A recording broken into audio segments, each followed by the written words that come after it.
Welcome back to Sports Medicine on Tap. My name is Brandon Olaya, and I almost forgot how to do our intro. Dr. Frey, how are you doing? I'm doing well, man. How are you? Good. It's so good to be back. Folks, we've been busy living life, doing a bunch of summer activities with our families, but now we're back. Yeah. And hopefully in a more regular routine with things coming up. So, we've been all over the place, and before we go into deep, so I don't forget, we'll do our sponsor read here. Just a quick readout from Virtual Orthopedics and Spine. They have you covered from runner's knee to dog walker's hip to yard work, back, and laptop wrist. They have a doc for that. So find the right specialist for you at virtual.org/ortho. So, Dr. Frey, how you been? Not too bad. Yourself? It's been great. The last time we sat down and talked was in the middle of June, right before the National Athletic Training Association conference down in Orlando. Yeah. I went down to that. Great time. Yeah. And then July was just like full swing summer. You made some connections. We were thinking about hey, we can cross promote, and we've just dried up temporarily. I met some of our friendly competitors, if you will, in the field of sports medicine podcasting out there, which is really nice. The Behind the Sports Medicine podcast, I believe I kind of talked with them a little bit and met a bunch of different vendors at the expo. Yeah. Listened to some really great, smart people talk about a lot of interesting topics. Yeah. And it's like friendly competitors, but in reality, and it's not... As long as it's good information getting put out there, then that's all. Yeah, it's just another media outlet for sports medicine, and I think the more people who do this kind of stuff, the better. Yeah. And they had a really cool setup, and that's the funny thing. You meet these people who have similar backgrounds. I believe someone was a physician and one was an athletic trainer. Kind of a similar setup. Sounds strange. Yeah, interesting setup, right? Like just talking to them and just like figuring out how they do their things and like kind of and looking back at their content afterwards. Like it's nice to see other people doing it, but to toot our own horn a little bit, we really sit down and do it over nice cold beers, which is awesome. That's the best part. That's fantastic. But yeah, so in that. In the 6 weeks or so that we've been kind of out of commission here, right. You and I have been in contact. There's been like one injury because there's no sport. No, I'm joking. But there's things that pop up, and we shoot texts amongst each other, and it's like, oh, we'll cover that, and then life happens and we didn't get to. Yeah. And then so now we're in the beginning stages of football training camp for NFL. Colleges are starting soon. Again, I work at Rowan University. We start next week, so like it's right around the corner. Things are happening. I've been up to my eyeballs in high school and club lacrosse, and it's beginning to wind down now, taper down for the year. But I love it; it's great. It's been a ton of fun for my son, kind of driving him all over the place. Yeah, and that's kind of like the fun part about it, right? Yeah. So tonight, I think we're going to take a little bit of a focus on the NFL and just kind of talk about NFL training camps. Welcome back, NFL. And yes, the NFL is kind of our busiest season. There's a lot of implications with it. We take a little bit of a fantasy football approach at our conversations. And that's kind of where we're going to go tonight. I mean, this is a very early primer, if you will, to our big... The primer before the primer. Yeah, the primer before the primer, right? Like, we do a fantasy football, like, draft preview kind of deal, and we talk a little more in depth about the people who got injured last year, like, should you draft them this year and coming up? Yeah. We're going to save those group of people for later. Closer to opening day. Yeah, closer to opening day and when most of those fantasy football drafts are coming up. And we're just going to kind of tonight at least talk about stuff that's happened recently. Yeah. Maybe one or two of those other guys. Yeah. Some of those other guys. There's some, chronic stuff or some history of injuries that would be concerned and, reoccurring injuries that we'll touch on. But we're just going to dive right into it. Yeah. Let's do it, man. So, when I started doing the outline for tonight, I just looked up NFL training camp injuries, and the big one that kind of came up first on the list was a devastating injury. The Colts running back Salvon Ahmed got injured on a hip drop tackle from a teammate during a live 11-on-11 period in practice. Right. And it was reported as a severe lower leg / ankle injury. Yeah. And this one's a little more interesting because it's not just purely talking about an injury, but it's also talking about the tackle that caused the injury. Correct. Right. The hip drop tackle has been banned in the NFL for, I think last year was the first year they banned it. I thought it was 2. Maybe it is 1 year. Yeah, I think it was 1 or 2 years they banned this hip drop tackle. If you don't know exactly what it is, you can Google it and see kind of how I butcher it, how to describe it. It's hard to describe, but essentially it's, when and you see it happen all the time, right? And right. It doesn't it's get very called common. all the time. But so someone tries to, one guy, defensive guy trying to tackle offensive guys, maybe kind of running by, grabs him sort of around the waist and lifts his legs up. And when he does, he kind of swings into the defensive guy swings sort of into the legs of the offensive guy or onto his ankles or onto his knees, like swinging. And it's not like he slides down, but he's just hanging on and the lower body swings into him. Yeah. And it's a setup for, I don't know, it's a pretty common way for the offensive guy who's getting tackled to get injured. Yeah. And that's the issue. And I think, recent years, I think Mark Andrews from the Baltimore Ravens went down with it. And that was a big, call. I think, honestly, that was one of the ones that, like, kind of tipped it over, and it made it like a Buster Posey getting run down, like kind of making the change happen. Yeah. Right, exactly, because those big plays and big names that get injured on those kind of things definitely make a bigger impact. Right. And that's when rules change and things get banned and the game kind of changes a little bit. And so for the better, right? Like it's a pretty, I don't want to say dangerous sport, but there's a fair amount of injuries within the sport, and anything that they can do to make it more safe. Like, and there are limits. Like at times it's a little bit frustrating where like they can't hit him here, can't hit him here, can't hit him here. Like it is football. Yeah. But that is one of those things where maybe just letting go of the tackle is better off than endangering this guy's career, right? Right. And I think also with this is like reading a little bit of articles about this was like the interesting part is like the devil in the details, right? Of like Salvon Ahmed coming from Miami, trying to make his name in the running back room for the Colts. He was in a very crowded very running back. Right. And now he goes to another, Jonathan Taylor's definitely the running back for the Colts, for the most part. But, local he's trying exactly, New Jersey guy there, trying to get his name on the roster, and then gets injured by, someone who's also trying to make a name for himself, an undrafted free agent, safety who just made a tackle.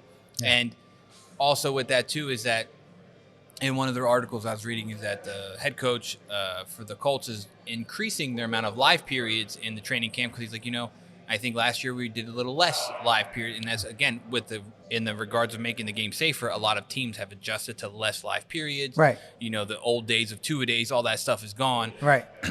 So he was trying to increase the intensity in practice, and something like this happens. Yeah. Which is tough to see, and but again, plus and the minus of it, right? Like. And that's the nature of the beast, if you will. Like football is just an inherently dangerous game, and it is what it is, right? Like, but people still want to play it. They still want to try to do it, and they put their body at risk. And these are one of those kind of things that kind of happen. So, do you think now Trey Washington that's his name, the safety who made the tackle? Are his chances of now making that team improved or knocked down because you just probably ended the season for this other guy who we have some high hopes for? Yeah, I mean, it depends. Like per the reports, the guy felt really bad. Like you never want to see that, especially to your teammate. Yeah. And this is a guy who's just working hard to make the team. Like he's trying to. And those hip drop tackles sometimes are kind of not accidental, but like I think you're right. I don't think it's like if you're trying to tackle a guy and you're kind of behind him in the momentum way, and your body swings into his lower half, kind of as he's dragging you in a sense. Yeah. It's so hard to prevent. Obviously, you can ban it and try to take that technique out. Yeah. But in the world of football, these weird skirmishes happen in the trenches. Things happen, and ankles get rolled up. This whatever. In that moment, are you recognizing exactly what's happening? Like after the fact, you're like, oh no, I didn't mean to do that. Like I'm sure that was one of those instances, and I think it doesn't change his roster spot. Right. I think it's one of those things where people who are seasoned enough in the world of football, it's like, even their head coach was like, you never want to see it, but the fortunate truth is injuries are part of this game. Like part of the game. It happens. Like, so you just kind of move on, and everybody kind of has that guy who gets hurt. Like, I always say this in general too, like any team across any sport, their roster has a cast, if you will, like a character cast. Sure. And every year someone fills the role of those people. And and in that character cast is the injured people. Right. It just happens. And those group of people get hurt every year. And there's, the leaders of the group. There's the guys who are the roster clown, if you will, the guy, whatever, People have their roles. Yeah, their roles. And everyone fills a role, and there's a role of people who live on the injury report. It's just kind of nature of the beast, Right. Isn't that crazy? There are people that are just hurt all the time. Yeah. Yeah. And sometimes the chemistry in the locker room is not great because you have two people filling the same role, right? And then all of a sudden people start butting heads. Like if you have two kind of that leadership role, then it becomes a locker room divided. Or if you have the sour guy, it is. And in the best locker room, everybody fills a role. Yeah. And like it then you could even talk briefly locker room roles, if you will. I don't want to butcher it, but the defensive tackle or offensive tackle or whatever, Christian Wilkins got released for some locker room activities and some stuff that he was, I believe he was coming back from a Jones fracture injury from last year. Yeah. And then reports was that, he tried to kiss a teammate or something weird in the locker room and then got released. So it's just like that guy took a very weird the one. roster clown way too far and made people uncomfortable and things happening. And again, this is not what we're spending tonight talking about, but those roles get filled and some things get taken over the edge. And the next thing you know, this guy's looking for a job. Right. So, with that too, of people who are always hurt, kind of always have that injury asterisk next to their name. Yeah. A big name in the world of fantasy football is that Justin Jefferson's down with a hamstring again. Oh man. And you talk, there's people who you don't want to see hurt. Yeah. And that's definitely one of them. I mean, it first, second, third, kind of picking the draft kind of a guy, like that good. Right. The guy that Minnesota laughed at Philadelphia for, the guy that should have been on the Phillies route on the Eagles, but we picked someone else. Right.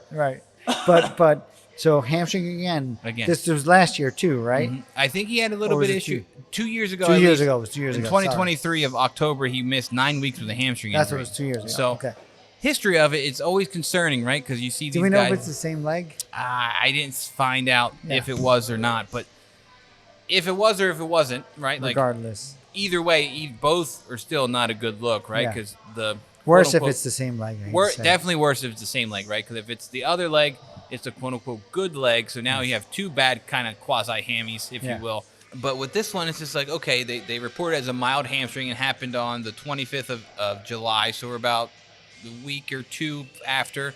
And I think they're just taking conservatively. Again, when you have the guy who's the face of your franchise going down with a hamstring injury that can linger, you take your time. Yeah. You take your time and get him ready for week one. And that's what all the reports and optimism is that, he'll be fine for the season. He'll be coming week one. This is the summer. Yeah. It's not even a fall. Exactly. Right? Like of course. Right. I would go further than face of the franchise, right? Like he's the potential to be the face of the NFL. He's that level player. Mm-hmm. And it's funny as we get into a little bit of that, like the same side, different side, right? There are pluses and minuses to both. If it's the other side, there are some of these athletes. They're thoroughbreds. They're racehorses, like really legitimately, like they're just so finely tuned, and everything's like super tight and super finely tuned, and like doesn't take much to tweak it.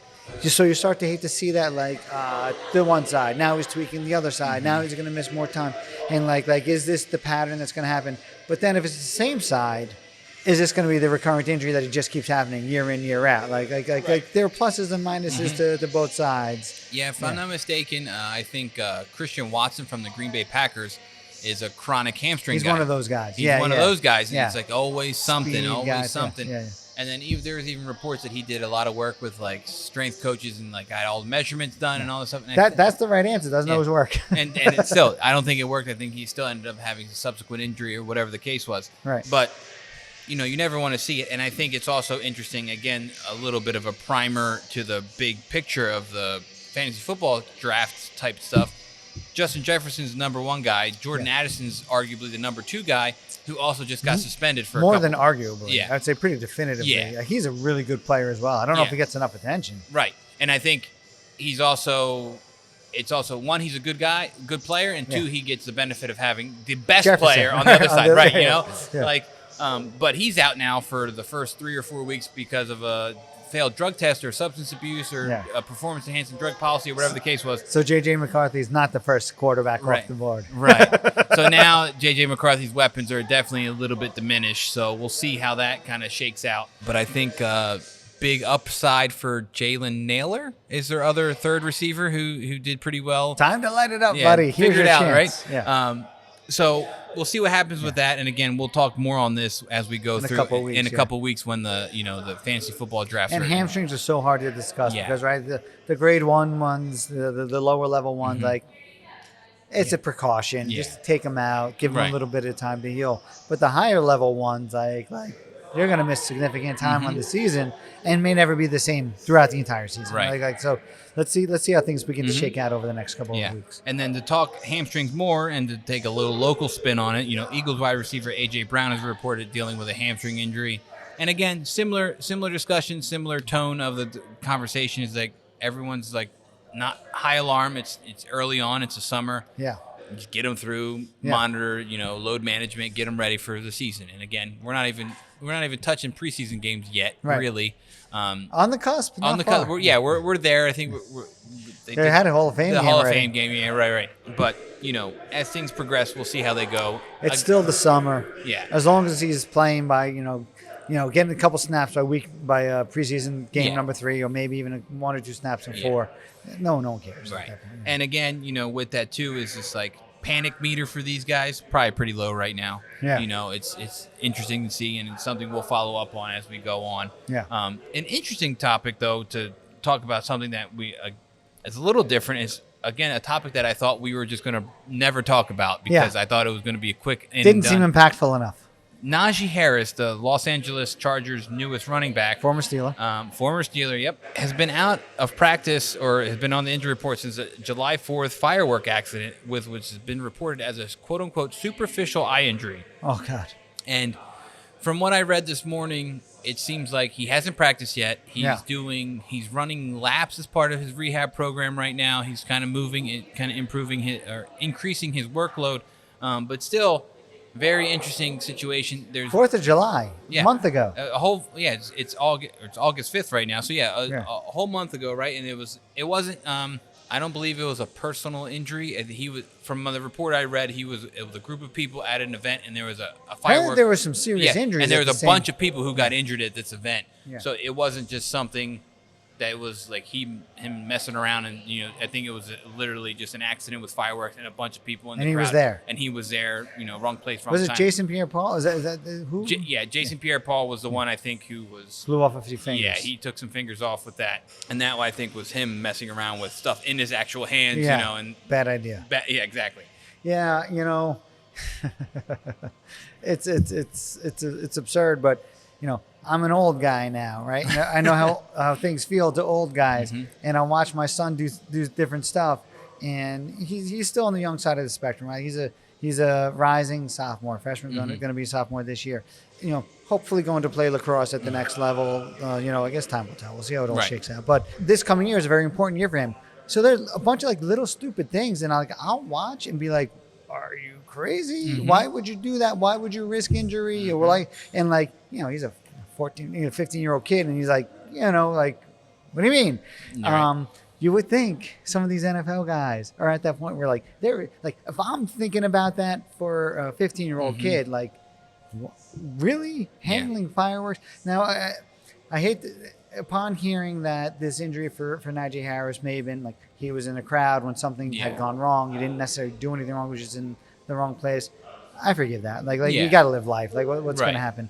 But it is a little bit odd that it keeps saying this superficial eye injury, not a big deal, not going to miss time. And here we are a month later now talking about it. He's not. He hasn't started practicing in training camp yet. Right. And at least for the franchise, if you will, they bring this guy in. Yeah. They sign him to the new team. And this is his first year with that team. Right. These are important reps. Right. These are very important reps. And this is very important, chemistry to make with Justin Herbert and the offensive coordinator, all these people. A team that could be very good. Right. And here we are, and you're not practicing because of this eye injury, which is super just unfortunate, right? But again, what do you think it could be? I know I have two thoughts in my mind. The two things that I think it could be. Like a corneal abrasion. That's the first thing I thought. That's kind of what I'm thinking. Right. And those things can linger, right? Because any eye movement bothers it, and sensitivity to light and other things, and you're out. But still, that the timeline is just it's too pretty long. Yeah. Right. 4 weeks I felt like was a long time. But again, the other thing I thought of was maybe a chemical burn. Right. And I don't know how long that would keep someone out, but I could see that being a bigger issue. Right. I don't know how close he was to whatever happened, but these are fireworks, and maybe there's the gunpowder, whatever it is, like something or other wound up in his eye. Who knows? Yeah. So that could be superficial injury, but a more serious injury. Right. I would think the expectation is over the long term he's going to be fine, but maybe he can't take any hard hits. He can't really see quite as well. Right. He's not, or if he's looking a certain way and has an issue or whatever. Loses some sight on it, And he's a decent receiver, it's part of his game. So we'll see. I mean, again, see what happens. And it's one of those things like, I was going to say we got to keep an eye on it. Ironically. But, like you said, like I didn't envision us talking about this when we were talking 4th of July. We're like, oh, everyone seems like it's no big deal. It's nothing. He'll be fine. He'll be ready for training camp. It's not significant enough for us to talk about. And I completely brush it on the rug. Okay, it's done. And then this morning I'm looking up stuff and it's like, wait. Najee Harris still hasn't practiced yet. Okay, this is more cause for concern or something to look into more deeply. I got to tell you, if he's not practicing by the time we do the real primer. Yeah. See if I can get one of the ophthalmology friends or somebody on the show to give us a little more insight. I don't know if they have more details than us, but like. And I feel also too with the as this kind of progresses longer, we may get more details if it becomes more of an issue. I would have to imagine if it drags into the season. If it drags into the season, you can't just keep saying it's just a superficial eye injury and not give a little bit more detail. Right. I mean, we'll see what happens. To go up north in California a little bit, I put on here the 49ers wide receiver room for a bit of discussion. One is coming back, which we kind of said that we were going to talk about later, which is Brandon Ayuk, right? He went down last year with an ACL, MCL injury in October of 2024. Coming back this year, there's no timeline, no official timeline or suggestion when he's coming back. But it just brings interesting discussion into that room because now their next guy up would be Juwan Jennings, who was in the middle of contract negotiations, right? And then has this lingering calf injury from OTAs and minicamp that flared up again. And it became more of a problem, like a hamstring, one of those annoying ones. And I think the calves recently have been more of a concern because we've seen the uptick, you see the Achilles, right? Yeah. And I think we saw that at least this year in the NFL, the NBA Finals again with Tyrese Halliburton went down with a calf. Yeah, doing so good in the playoffs, was doing really good, and tried to push through it. Next thing you know, he's blew out his Achilles, and it's just like the Kevin Durant now of this era of the Kevin Durant was whatever year that was. Now here we are again. But also on Boston, Tatum, Jason Tatum. Yeah. Like oh God. I mean, you go Tyrese Halliburton, Jason Tatum, Damian Lillard, all went down with these crazy calf and Achilles injuries. I mean, we talked about Damian Lillard for his blood clots and the DVT, and then here he goes and blows out the opposite Achilles when he comes back. It was just crazy scenario, and that was something that we even bounced the idea of talking about this uptick. Aaron Rodgers last year we talked about it. Yeah. So I agree. The hamstrings are annoying, but you generally don't seem to have that phase 2 possibility, that next level injury. Whereas the calves are annoying similarly because they tweak and they happen again, they tweak and they happen again, but they're even worse because sometimes you get phase 2. And it's weird because in my brain, my idea is like these hamstrings phase 2 should be an ACL. Right. Because hamstrings are dynamic stabilizers, and usually there's that muscle difference between quads and hamstrings, which is like that precursor to ACL tears. Yeah. So you would think you see that, but you don't. No. Yeah, it's interesting. Typically you don't, at least. I'm sure because it's hard for them to go to a level that's high enough to endanger the ACL when their hamstrings are bothering them. Right. Yeah. And then the other thing is like, we keep saying, Achilles, calf, but the truth is they're different, right? Your calf's a little higher up, and the calf's a muscle belly. And then even if you tear a little lower down at what we call the musculotendinous junction, when the muscle's becoming the tendon, which is then the Achilles, like those injuries, they stink, but they also heal pretty well, right? It's only when it's in the Achilles, in the tendon. Those are the more, Yeah, and I think really this impactful is like disasters. pure speculation on my end, and this is kind of like my own opinion in this regard of like these Achilles things. And it's also from knowing my friend Sean Hanlon, who we've had on the show. Yeah, good. I think good there's this underlying responsibility of the soleus muscle that we're missing.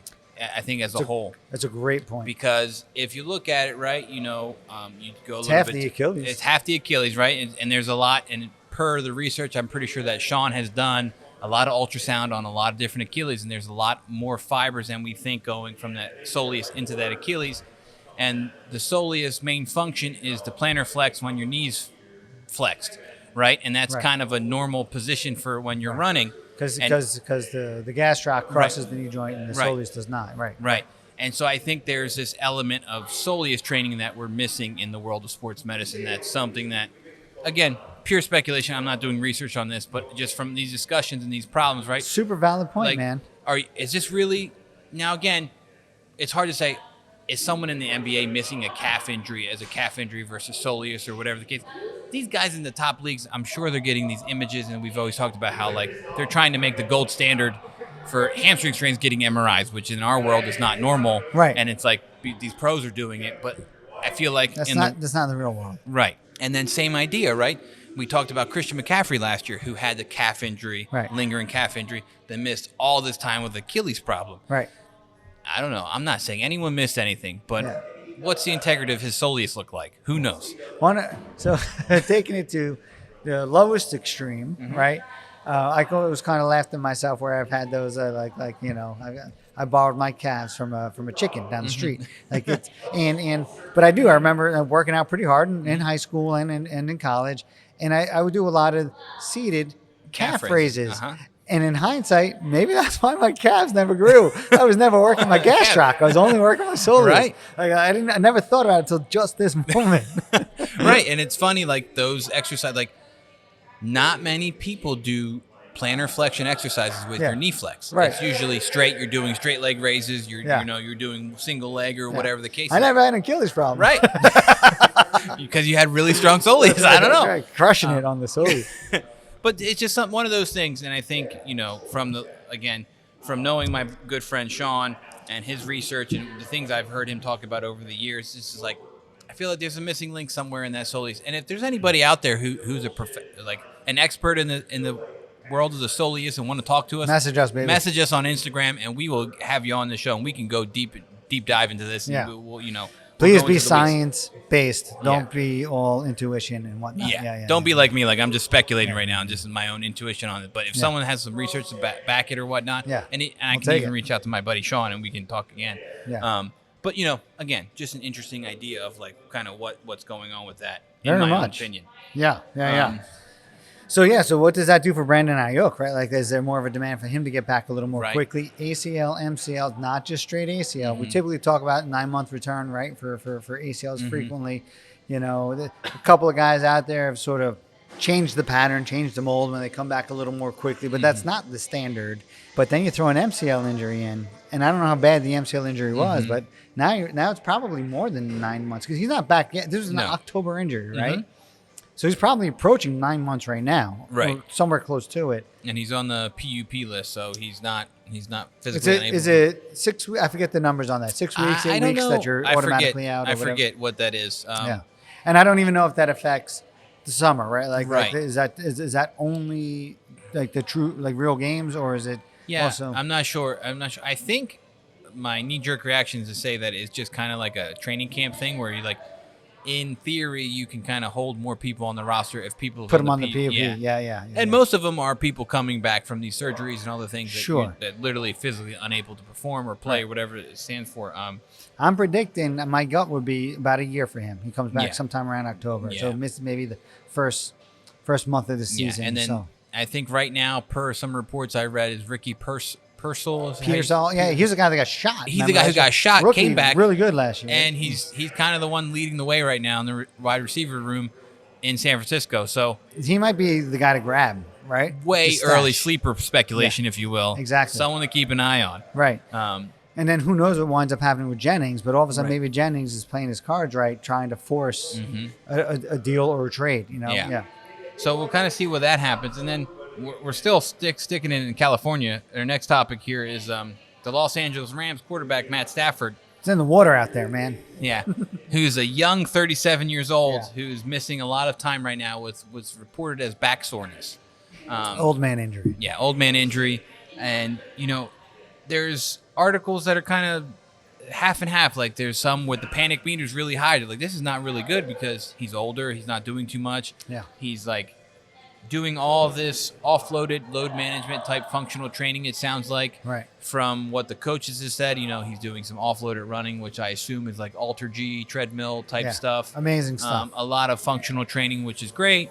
But, he is older. Yeah. And he's got a back problem. And it's just like old man with a bad back is not the best thing for it. And they, I think, I forget their backup quarterback, a young guy who's taking most of the reps now. And but Matt Stafford's doing limited jogging. So it's like he's not doing too much. Yeah. I feel like, 1, he's older. 2, you got a little bit of a bad back. 3, he's established. 4, he knows the system. Like if your back's bothering you, sit down. Yeah, like exactly. I don't know. And you do always worry, like, older guy, bad back. When is it going to creep up? But they're pretty good at handling that kind of stuff during the season. And to also credit him, he is tough as nails. Yeah, that's true. Very true. He has a history of being the tough guy who's played through a lot of stuff. Yeah, there's a a great clip of when I think he separated his shoulder, has a really bad AC joint sprain on his non-throwing shoulder. He continued to drive and he ended up scoring, and he told the medical staff at the time, I'm not coming out. It's my other shoulder. I'll figure it out. Just let me stay in. And you could, and he was mic'd up at the time. It was a great clip. It just shows you how tough he is when he was with the Lions. Yeah. And he's one of those guys where I even think last year he started almost kind of similar. I think it was a neck issue. He had some neck problems, and then he still played majority of the season, did well. They went to the playoffs, ran into the Eagles, who won the Super Bowl. So yeah, I get it. A little plug there for our Birds fans. Yeah. Well said. They looked like one of the best teams down the stretch, though. They really did before getting knocked off by the Eagles. Yeah, and it's funny, even before when I was setting up, Brian and I behind the bar, we were talking, and he was like, "Yeah, going into the playoffs last year, the Rams were really scary." Right. I was like, "Yeah, you're right." And we got lucky. That was one tougher, closer score-wise games in the Eagles' playoff run there. Yeah. So we'll see what happens with them this year as they kind of turn things around. And freaking Eagles, man. Yeah. It is a little bit scary right now. Like that team. Oh yeah. Yeah, they're good. They're good. They're a good team. There's no way around it. So we kind of talked about wide receiver rooms, different teams. We talked about old quarterbacks. Yeah. So I think it's a great segue into the Cleveland Browns quarterback room, which has been all over the place. Has a lot of hype in media over the last couple of years. Of course. With the very questionable signing of Deshaun Watson that hasn't. Gosh. The ROI on that has been very poor. They paid him a bunch of guaranteed money. Yeah. He had some legal issues, which we won't talk about. Right. But, then he tore his Achilles in October of 2024, was rehabbing, and then just in January of this year, 2025, re-tore the same Achilles, had second surgery on it. And still, it doesn't look like he's coming back this year. I think it's fair to say that was not a great signing. Yeah. Easy to say, right? Yeah. And then and to add to the quarterback room, they got 100 guys. Oh yeah, they just have a whole roster of just quarterbacks to figure out what they're doing. Yeah. I it's very funny. During the draft, all the hype and everything that was surrounding Shedeur Sanders. Oh, so much. Yeah. And I forget what round it was at that point. Probably like the 4th round, and the Steelers were coming up. And my brother-in-law and my father-in-law, who are huge Steelers fans as well, were like, hey, we just got to trust in the organization. Like, they know something and whatnot. And I literally sent out the text, I just don't want to see him go to Cleveland and then just torture us for the next 10 years. And basically like Lamar Jackson, right? Like right. Don't want to see him go to Baltimore and light it up. And then, of course, it's like an hour later or whatever it is. And next thing you know, 5th boom. round, he gets picked up. Cleveland picks him. And I was like, great, here we go. Yep. So, of all the teams, they come in with 4 potentially good quarterbacks, potentially. And that's not including Deshaun Watson, right? And I lose track because there's so many. Yeah. And then they sign another quarterback. Yeah, so then they're in the news this week of signing Tyler Huntley. Who's pretty good. He's pretty good. Yeah. And, again. Speaking of Baltimore. Yeah, exactly. And it's funny because Tyler Huntley isn't a guy my knee-jerk reaction is to remember him as a Pro Bowl quarterback, but he does have a Pro Bowl under his belt when the year Lamar Jackson went down. Amazing. Right? Crazy. Yeah. And so they signed him, and he's a young guy, 27 years old. Yeah. They picked up Kenny Pickett, the backup from the Eagles last year. Kenny Pickett? Yeah. Also former Steeler. Former Eagle. But Kenny Pickett went down with Pitt Panther. Kenny Pickett went down with a hamstring injury. Also a young guy, 27 years old. Yeah. And then they're the same age? Yeah. Holy cow. Which is crazy. I would never have guessed that. Yeah. All right. And then they drafted Dylan Gabriel, I'm pretty sure before Shador Sanders. They did, yes. And that was like a whole big thing. Yeah, he was a young guy, 24 years old. Credit to Cleveland at that point taking him, right? Yeah. Like, come on. Right. At least as an outsider perspective, as much as like, the Steelers and the Cleveland and the Browns tend to hate each other, like of course, that was like a no-brainer pick. Right. Like, credit to them for taking him at that point. Sorry, I didn't mean to interrupt. No. And I think it's interesting, too, because it's funny just how the Shador Sanders drama, if you will, took over the draft. Like, right. It's why I watched it. It made the draft. More interesting. It made it way more interesting to watch rounds 4, 5, like those later rounds, because you're like, when's this guy going to get picked up? Right. He's got to get picked up eventually. Right. So Dylan Gabriel, another rookie, he was down for at some point in time during training camp already with hamstring tightness.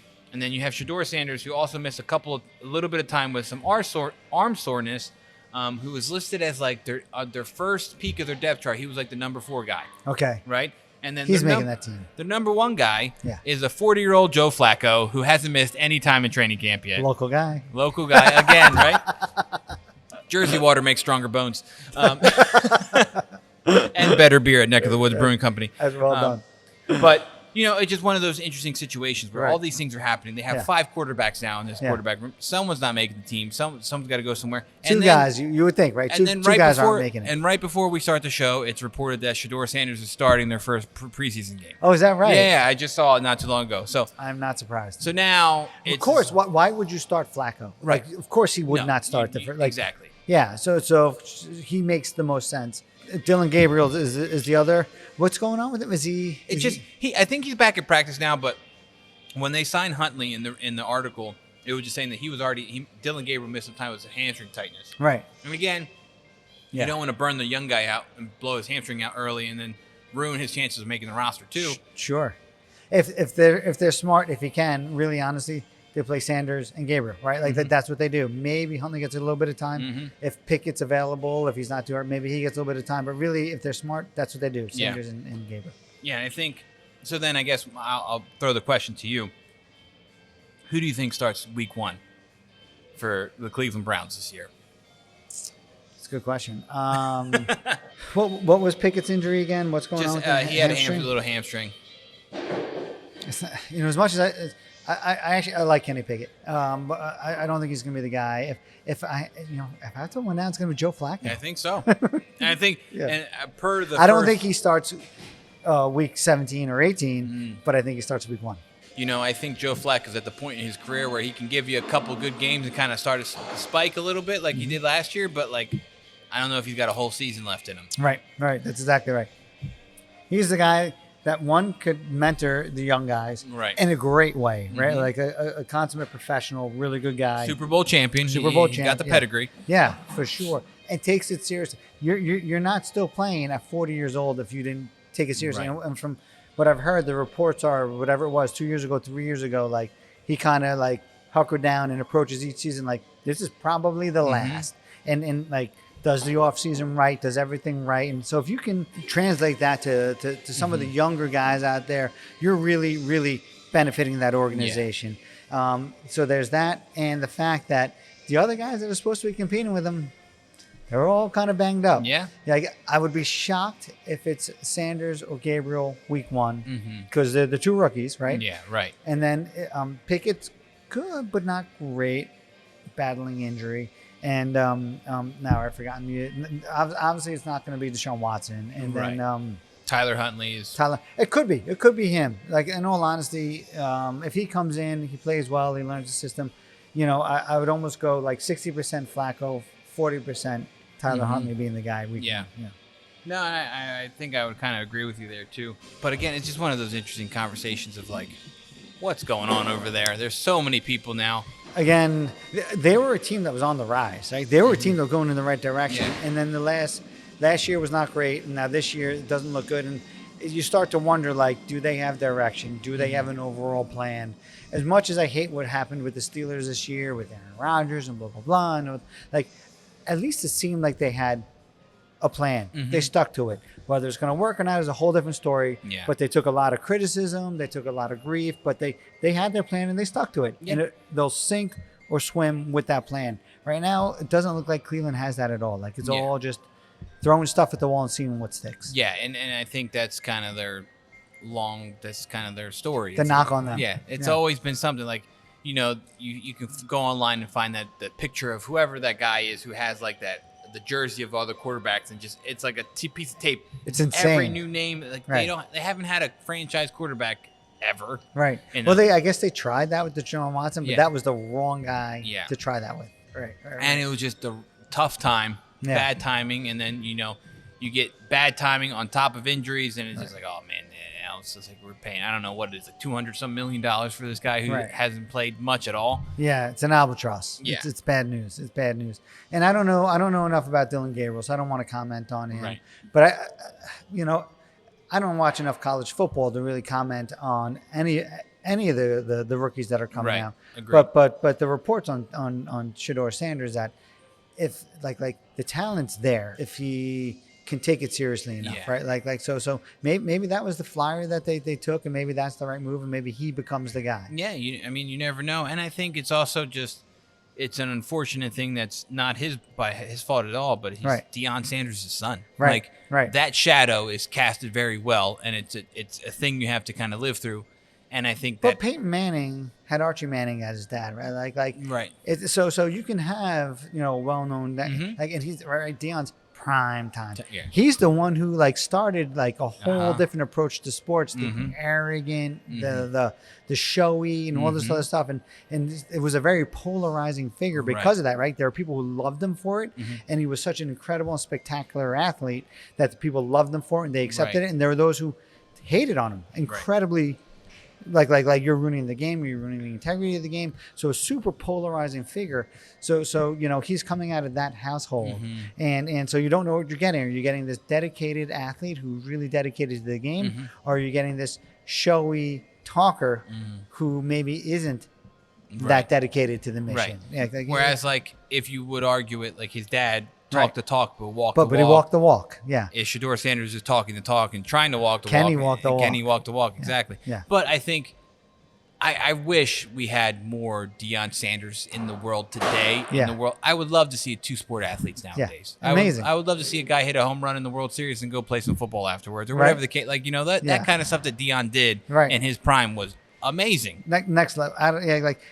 Sort of Ohtani, sort of amazing when he was doing it, right? There was Bo Jackson, there was Deion Sanders, those two guys who were up next level, upper echelon of just and when Deion did it, right? He would stick it right in your face, like when he was doing it to you, and that's what turned some people off, but also turned a lot. It was like Muhammad Ali in boxing, right? Like those athletes who kind of transcend the generations are just you don't really appreciate them as much until it's over. It's like, wow, they really changed. They shifted. They're going to make documentaries about this guy later and kind of talk about how he shifted things and whatnot. That's exactly right. And I mean, he's even, if you will, he's kind of taken to the next level of college coaching. He's kind of doing that. He did it at Jackson State. He did a bunch of stuff. And he took a lot of people from Jackson State, took them to Colorado, and made a lot of things go well at Colorado so far. Yeah. The wheels came off a little bit, but it definitely made a splash. Right. Yeah. And I think his name alone makes a big enough splash. And then again, he's trying to, he talks the talk. Now he's walking the walk as a college football coach and trying to, make his name. In this world of NIL and self-promoting and whatnot, is there a better mentor? Yeah. In this world right now than Deion Sanders to do that? Exactly. Yeah. And I think believe it or not, I would venture to say that his biggest prodigy is probably not even going to be his own son. I think it's going to be Travis Hunter. I think that kid is going to come off, and I mean, from what I read, it's there's a chance that he wins offensive and defensive rookie of the year. Amazing. And they have him listed as a starting receiver and a secondary cornerback as of right now. I feel like there are definitely more people in this world, in the world of college athletics and college football, that could potentially do it. But just like they were all shut down in baseball until Ohtani broke down, broke through that ceiling. They were all shut down in football as well. And all of a sudden, we'll see. Does Travis Hunter have success? Right. And if he does he open up that door for others? And I think he does.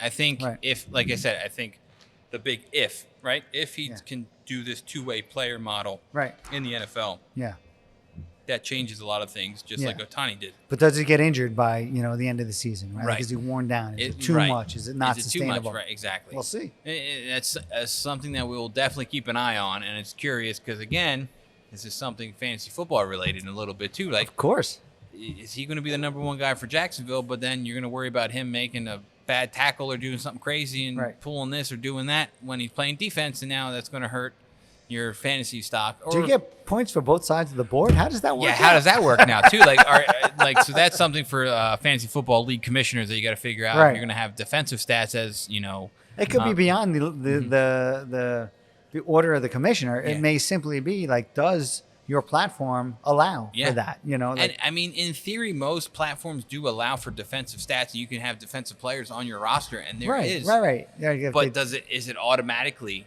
in a world of like people? And I think Travis Hunter would be kind of like a Taysom Hill, if you will, in the world of fantasy football, where Taysom Hill can be a quarterback, a tight end, or he kind of has both. Put them both in that roster spot. So it's interesting to see where that where that goes. You're getting an extra quarterback on a wide receiver on the field. You draft him, put him at defensive back, and getting an additional wide receiver.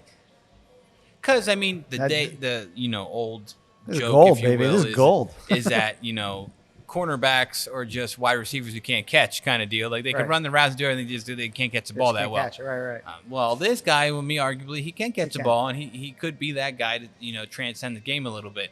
And I think I'm okay with seeing it. I think I would like to see it happen. And again, I think in the same breath as Ohtani, how he's changing being a pitcher and a hitter. Right. I think Travis Hunter has the opportunity to do that. Right. If he can do it. Yeah. At the next level, I think is the biggest part. And now you'd like to think for coaches, right? Like I feel like in high school, a lot of kids will still do that. They'll kind of play both sides of the ball. But once you get to college level, they tend to beat that right out of you. What side are you going to play? And you know what? If someone's good at both, let them do them both. Yeah. Right? Why not? Yeah. And, I mean, it's just a matter of how much they have in the gas tank at the end of the day. Yeah, that's a big part of it. Yeah. But those athletes who are good at that stuff, they're probably going to be fine at the end of the day. Like, that's what they're built to do in a sense. Like, they're just doing it all the time, so let them do it. So we'll see what happens. Yeah. We kind of touch on a little bit of everything. Should we say, you know what? Terry McLaurin. Oh, we can touch on that. Yeah. So, sorry, Terry, but I've already predetermined you that you're going to be the Brandon Ayuk of this year. I apologize, but based off pattern recognition, people who hold out for a long time, have some issues, want trades, don't get whatever. If he does get paid, something may happen, although he's kind of quote-unquote nursing an ankle injury. Quote-unquote, requested a trade. Yeah. Now, but, I'm an Eagles fan, right? And Washington Commanders are in a conference. I don't like them. I have a really good friend who's a Commanders fan, whatever. But the guy has had 1,000-yard seasons with, like, every year he's been in the league, and every year it's been a different quarterback. Yeah, really good football So you're telling me this guy is not worth money? That's hard. That's a hard sell for me. Like, I think just pay the guy. Right. Like, I'm sure you may have the best young quarterback in the league. Right. And that too, like where your team is at right now, you have a blend of really good veterans. You're probably like, they give you one more ride. Right. With the Von Miller, Von Millers, Bobby Wagner's. Yeah. Those guys they're in the fourth quarter of their career. Right. They're not making it very far. Like, they can give you one good push. Right. I think that's the idea of like a lot of those old guys on the Commanders. Then you got these new guys, these young guys, Jaden Daniels, all these younger guys who can do something for you, like, and they need their weapons. Yeah. And, Terry McLaurin has definitely been a weapon for the past few years. The one weapon they've had every year. Consistently. Yeah. Right. And, again, then they have the young guy, Brian Robinson, and they have older guy, Austin Eckler, in their running back room. Right. So, like, you kind of balance out everything, a little young, a little old. Yeah.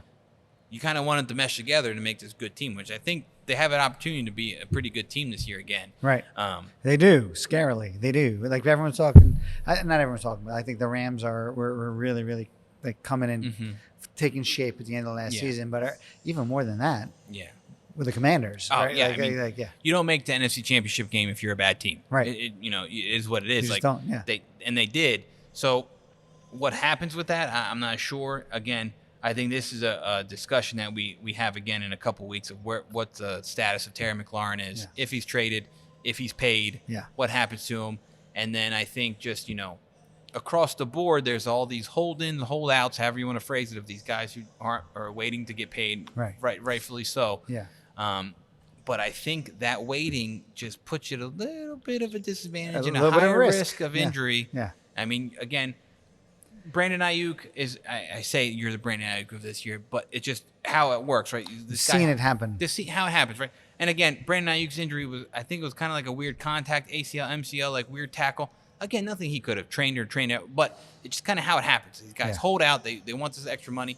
But I think that time missed in the holdout is very beneficial for your body to acclimate to the needs and demands of football. Yeah. Because you have to go out there and play. You can't just get off all your couch and go play a game of football. Now, one of the reasons I'm a Steeler fan, and this is sort of soapbox, so I sort of hate to do this, but I guess we're in kind of the wee hours of the show. But I've seen it happen a few times now, where they've had guys that have been dedicated to the team and put the team first, Hines Ward, and those guys were rewarded near the ends of their careers with big contracts. When they, from a business standpoint, maybe they necessarily didn't warrant it. But it's an organization that appreciated what this individual has done, and the Steelers just did it again with T.J. Watt, right? Like, this is a game-changing guy, and they gave him probably more than you may have needed to at this point in his career, but he's been unbelievable, right? Like easily. And the guys who have tend to be more the petulant children within the room, maybe they don't get that big contract at the end, and like this is an opportunity for the Commanders to give that guy who's been that guy for that organization that big reward. And the fact that that he may walk because it's not like I don't know, it just leaves a bad taste in your mouth. I agree. And again, I don't personally like giving flowers, if you will, to the Commanders team by any means, but like, how's a guy who hasn't had a steady quarterback do so well for so many years and you don't give him a little bit of something? Like, pay him. He's been a star. He's been a cornerstone of your offense for the last so many years with whoever you put behind there. And we're not in the locker room, but it by all intents and purposes, as an outsider, it seems like he does everything right. Yeah. Outside of right now holding out, which I mean, at this rate, if you do so well with that resume, if you will, I think it warrants kind of that holdout situation. Like, I mean, offenses are literally dictated by the quarterback. We just talked about the Cleveland Browns and how crazy their quarterback room's been. Right. What receivers have they produced that's given 1,000 yards every season with all those different? None. No. Yeah. But you have the likes of Alex Smith, Tyler Heineke, all these different guys who played with Terry McLaurin, and he still finds a way to get open. He catches the ball, does really well. Yeah. I don't know, man. Pay him. Yeah, agreed. Pay him, or you're going to really regret seeing him win in other teams. Right. And but then also with the flip side of that, especially if that jersey's green. No, and especially with that too, it's like if Terry McLaurin gets traded somewhere else into a team that's not so good. Right. Like, I don't know, do you suck it up and take a little bit of a pay cut and just win? Right. Or do you like stand on your ground and get your money and go play for a team that's not so good? Right. I don't know. Right. Tough decision for him. Yeah. That covers most of it without going too deep into the draft or don't draft list. That gives us a few guys to talk about the next show. Sure. And there'll be others we'll put on. Oh, absolutely. So before we go ahead and close out our tab tonight, we're going to give a quick shout out to some of our sponsors here, Virtual Orthopedics and Spine. They have you covered from runner's knee and dog walker's hip. Guess what? They have a doc for that. Yardwear, back, and laptop wrist. They also have a doc for that too. Virtual Orthopedics and Spine has over 120 providers, over 20 PT and rehab facilities, and more than 25 surgical centers all across South Jersey. So find the right specialist for you at virtua.org/ortho. And then we have Neck of the Woods Brewing Company, who serves us up the best beer in South Jersey, and we were drinking on strawberry peanut butter and jelly sours this evening. Right. And then lastly, Timberhill Productions, our guy Kyle, who's going to be super surprised to see my email tonight because we haven't talked to him in a while. It's been a while. Thanks, Kyle. Kyle, we appreciate you. And then like we said, it's NFL season's back in full swing. I might need some highlight video help.